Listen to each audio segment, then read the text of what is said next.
I'm not going to change my personality. Ain't nobody, they can't fire me. I make too much money to get fired. So they can't fire me. I can tell you, I also spoke as co-chairman of Disney, the boss, Jimmy Pitaro,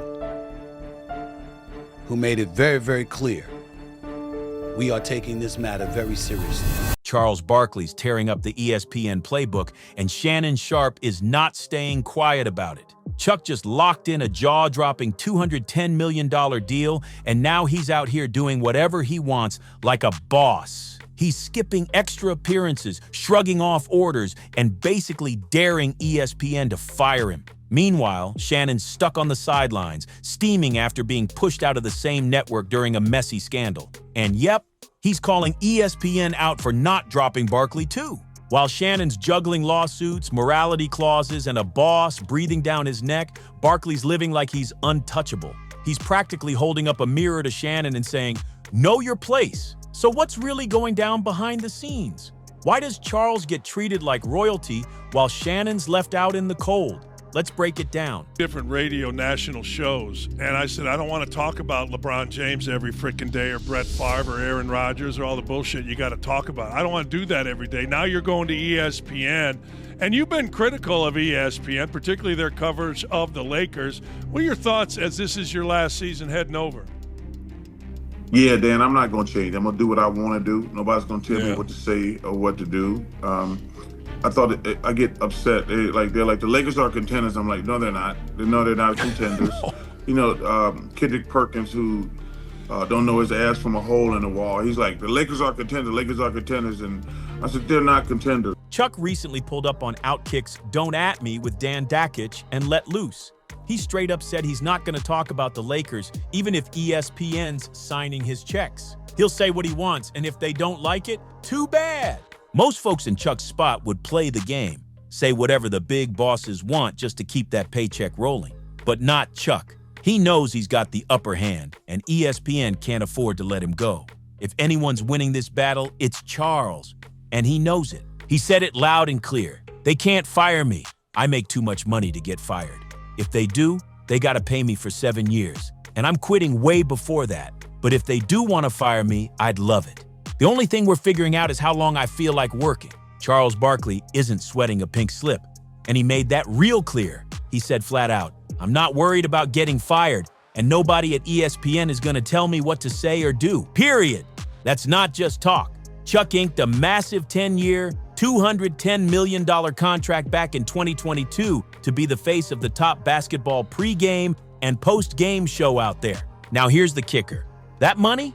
Already guaranteed. Barkley has reportedly agreed to a 10-year deal with TNT that's estimated to be worth over $100 million. Let's be honest, Barkley is arguably one of the most popular sports studio analysts out there, and he's in a landscape where salaries for sportscasters have just changed dramatically over the years. And if TNT were to let him go, it'd just be terrible. Just terrible. So even if he starts bending the rules or going rogue, ESPN can't really do a thing. Firing him would mean paying out the full $210 million anyway, and it gets even juicier. Chuck's not trying to grind until he's pushing 70. He's ready to dip. Unlike guys like Stephen A. Smith or even Shannon Sharpe, who are always chasing that next contract, Charles is on a whole different vibe. They've got to toe the line to stay in the game. But Chuck? He's already eyeing the exit, and he's not playing by anybody's rules but his own. Earlier this year on NBA TV, he stunned fans when he said, "I ain't going nowhere other than TNT, but I have made the decision myself. No matter what happens, next year is going to be my last year on television." And no, he's not bluffing for a better offer. He already told folks he spoke to other networks and flat out said he's not interested in signing with any of them. So guess what? For me personally, I wanted you guys to hear from me because I'm not doing any more interviews. Don't y'all be calling me. Nobody calling me. I'm not talking about this again, but I want to tell my NBA and NBA TV and TNT family that I'm not going to another network, but I'm going to pass the baton to either Jamal Crawford or Vince Carter or you, Steve. But next year, I'm going to just retire after 25 years, and I just want to say thank you. Charles has nothing to lose. When he sat down with Outkick again, he doubled down, still standing strong on every word. Charles Barkley says he's already had talks with the network about how much longer he plans to stick around. Technically, he's still got 7 years left on that monster contract, but let's be real. Chuck's not planning to finish it out.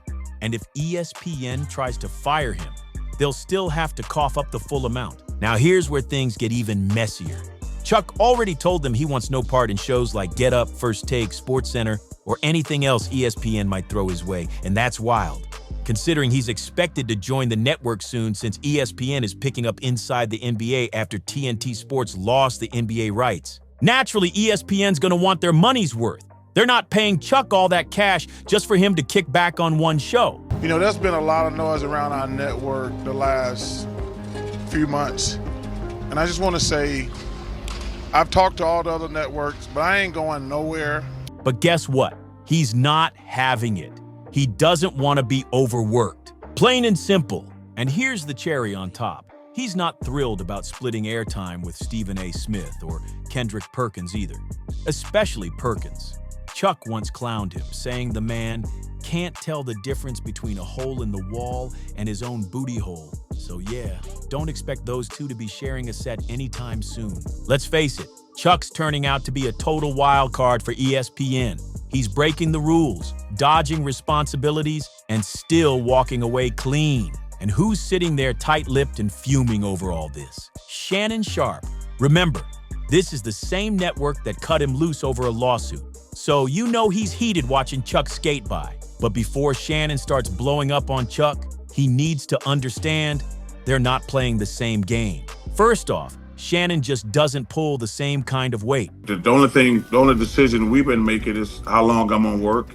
And I've been going back and forth with TNT for the last 2 months, whether I'm gonna work 2 years or 3 years. But if I really wanted to, I could stay for 7 years, which there's no chance of that happening. Zero.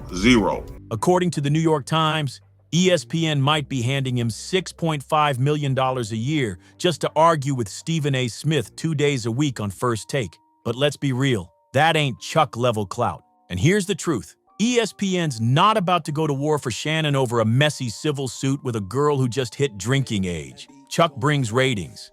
Shannon brings drama. That's the difference. And when you're on Disney's payroll, that difference matters. Disney doesn't play when it comes to their brand.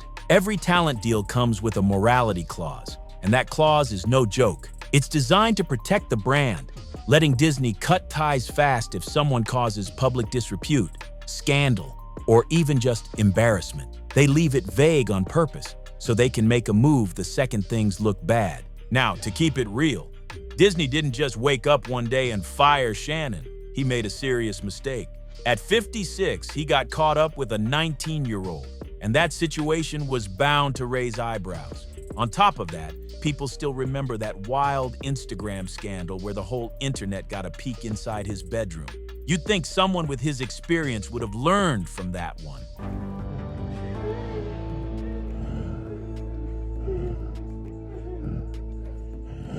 And where was his team in all this? Nobody thought to lock things down, keep it quiet, or even hit her with an NDA. Come on. With everything he's been through in this business, he should have known better. Let's keep it all the way real. Disney doesn't play when it comes to their image. So yeah, they handled the Shannon Sharpe situation quick. And from the looks of it, they might have cut ties for good. One insider even claimed he's possibly banned from the network already. Another source dropped a bomb saying Shannon's run at ESPN could be done for real. But here's the twist. I checked in with someone close to production at ESPN, and they told me Shannon's still on First Take every Monday and Tuesday. The rest of the week, just days off. Nothing unusual. Still, those whispers from inside aren't coming out of nowhere, especially since even Stephen A. Smith confirmed he had a serious sit-down with Disney's CEO over Shannon's situation.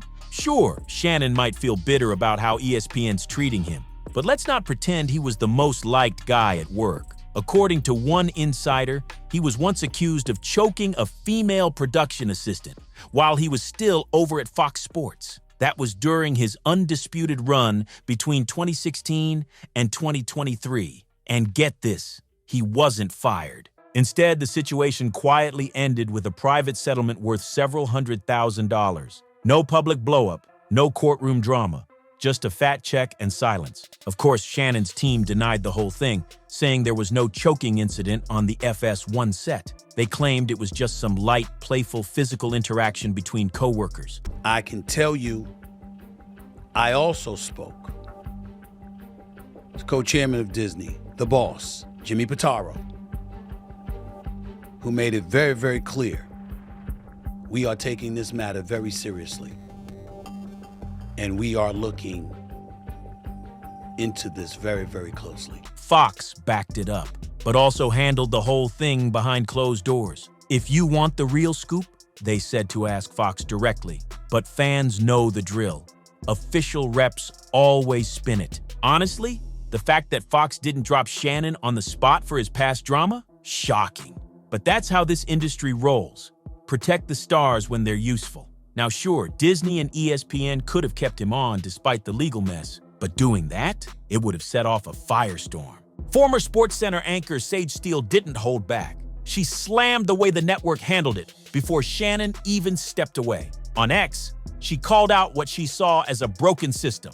Responding to a tweet that said ESPN shuts down women with conservative views, she posted, "There's a long list of examples where ESPN or Disney considers having conservative viewpoints a much greater offense than questionable character." Yup, she said what a lot of people were thinking. And she wasn't alone. Former ESPN talent Ashley Brewer-Kaminsky backed her up, posting, "Never forget when I got chewed out by my boss for posting a pic of a Republican congressman and UFC fighter at the McGregor fight." She added a sarcastic LOLFYI, making it clear she thought the whole thing was a joke. ESPN's got a strict no politics rule on air, but that didn't stop the backlash. Sage Steele herself got suspended just for criticizing the company's vaccine mandate. Compared to Shannon's situations, that's small potatoes. So imagine if Disney had decided to keep him on. It would have been chaos. There's no doubt employees would have lined up ready to slap the company with lawsuits over double standards and wrongful terminations. So cutting Shannon loose? That might have been less about morals and more about avoiding an all-out legal mess. At the end of the day, cutting Shannon loose was the smartest move Disney and ESPN could make. Charles Barkley might be a headache with all his retirement talk and rule-breaking attitude, but he's not dragging scandals behind him. Compared to Shannon, Chuck's practically squeaky clean. Let's be real, Shannon was replaceable. Charles? Not even close. That's why even Stephen A. Smith, who backed Shannon hard, wasn't shocked when Disney made the call. He said, "When the news came down that he and ESPN had mutually agreed he'd step away, it was a blow to the show, a blow to me personally, but it wasn't a surprise." Stephen A. made it clear. He knows how Disney operates. He's been there since 2003. This wasn't new to him. So while Chuck keeps doing what he wants and collecting checks, Shannon's out here looking for someone to blame. But instead of pointing fingers, maybe it's time he looks in the mirror. He didn't get robbed. He got what was coming. Now we want to hear your take. Is Shannon right to be mad? Or is this just karma catching up? Is he going to go after the network or come for Chuck next? Drop your thoughts in the comments below. And don't forget to like, subscribe, share this video with your crew, and smash that bell so you never miss the drama. We'll see you in the next one.